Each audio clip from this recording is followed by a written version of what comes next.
प्रधानमंत्री मोदी के 10-12 साल पूरे हो रहे हैं। नेहरू के बाद अब तक सबसे लॉन्गेस्ट सर्विंग प्राइम मिनिस्टर का खिताब प्रधानमंत्री मोदी को मिल रहा है। खिताब तो उन्हें बहुत मिलेंगे।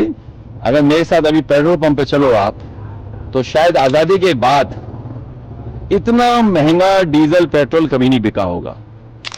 और लोगों ने आपदा में आविष्कार किया है कि सिलेंडर को चूल्हा बना लिया। ये भी शायद आजादी के बाद पहली बार हुआ होगा।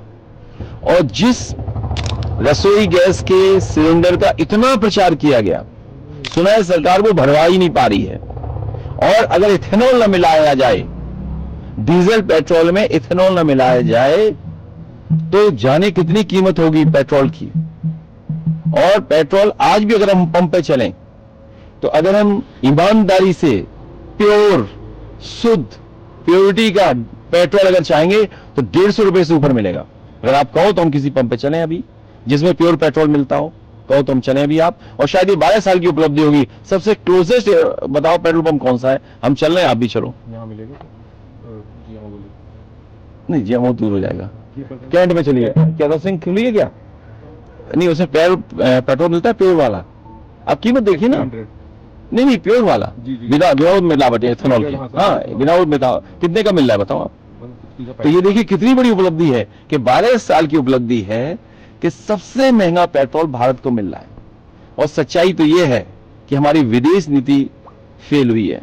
विदेश नीति अगर हमारी अच्छी होती तो शायद आम जनता को इतना महंगा डीजल पेट्रोल नहीं खरीदना पड़ता, इतनी गैस की किल्लत नहीं होती। और देखिए आप, नौकरी नहीं, रोजगार नहीं, इन्वेस्टमेंट नहीं।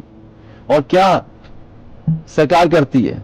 जब सरकार कमजोर दिखने लगती है तो कम्युनल रास्ता अपनाती है।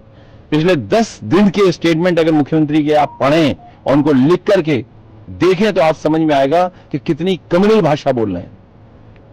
और सुना है कोई मंत्री हटाए गए हैं, हाफ कर दिए गए, कुछ दिनों में साफ हो जाएंगे वो। और केवल अकेले साफ नहीं होंगे, सुना है कोई नई सूची बनी है, गुप्त सूची बनी है। एक महाराष्ट्र में बनी है गुप्त सूची, एक यूपी में गुप्त सूची बनी है। और दिल्ली वाले मिला के देखेंगे उस सूची को, तो सोचिए कितने लोग साफ हो जाएंगे जिनको टिकट नहीं मिलेगी। और कब हटाया गया बताइए आप? बुंदेलखंड आप अगर गाड़ी रफ्तार से चलाओगे तो कूदते हुए जाओगे। समाजवादी पूर्वांचल एक्सप्रेसवे पे चलोगे तो वो क्या बोलते हैं, झूले की तरह आप चलते जाओगे। गंगा एक्सप्रेसवे में सुना है कि अभी उसमें से अगर हाथ चला दो ठीक तरीके से तो उसका विटामिन बाहर आ जा रहा है। तो उसके बाद जब सब कुछ कर लिया उन्होंने, सब कुछ अपना इकट्ठा कर लिया, उसके बाद मंत्री जी हटाए गए। बताइए आप, सुना है वो कुछ प्रयागराज में कोई बड़ी नई चीज बना रहे हैं, सुना है कोई नई चीज बन रही है वहां, जो प्रयागराज के लोग कह रहे हैं।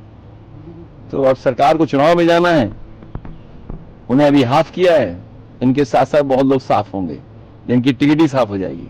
काफी सवाल है, पॉलिटिकल सवाल है।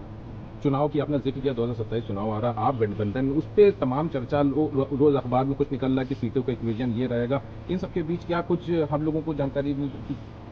देखिए आप सब यूपी में रहते हो, यूपी के बाहर की भी जानकारी, लेकिन यूपी की बहुत ठोस जानकारी आपको रहती है। कल ही इंडिया गठबंधन की बैठक हुई है और इंडिया गठबंधन के तमाम लीडरों में ये आपस में तय हुआ है कि इंडिया गठबंधन को और मजबूत करना है। तो इंडिया गठबंधन तभी और मजबूत होगा जब यूपी में भारतीय जनता पार्टी का मुकाबला हम लोग करेंगे और उन्हें हटा देंगे, बीजेपी को जब हटा ले जाएंगे तो इंडिया गठबंधन और मजबूत होगा। ठीक, धन्यवाद।